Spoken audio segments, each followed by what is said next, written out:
Donc la grâce de l'être humain, c'est que l'être humain, parmi toutes les créatures, a la capacité de s'ouvrir totalement. Il a cette capacité de recevoir la grâce divine et d'élever sa conscience de plus en plus, de vivre des expansions de conscience qui vont lui permettre euh, de vivre dans des niveaux de réalité différents.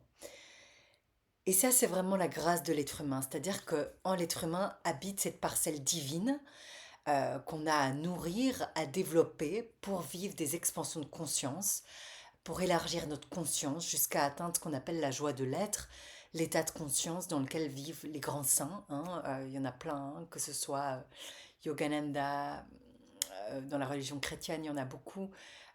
Il y en a en Inde, il y en a dans tous les pays. Et tous ces êtres saints parlent d'un état de conscience qui transcende la réalité et qui est accessible à l'être humain ici-bas. C'est-à-dire, c'est faire le paradis sur terre en fait élargissant cette conscience. Et on a ce travail merveilleux à faire et on a tous cette capacité à l'intérieur de nous. Alors évidemment, on ne nous apprend pas ça. C'est rare qu'on nous apprenne ça, mais c'est vraiment important qu'on le sache. On a cette capacité de vivre des expansions de conscience jusqu'à atteindre un éveil de la conscience.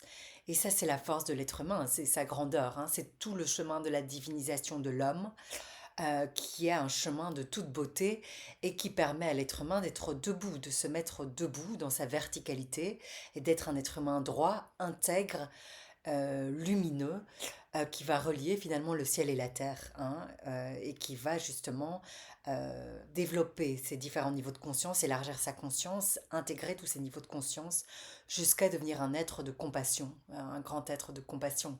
Hein, c'est la plus belle capacité qu'a l'être humain, c'est qu'il est capable de compassion, d'une compassion illimitée. Et on a à justement développer cette compassion en nous. Alors évidemment, la société actuelle ne promet pas tellement cette valeur-là, et pourtant c'est la plus importante. Donc on n'a pas développé la compassion en nous, sommes-nous des êtres humains.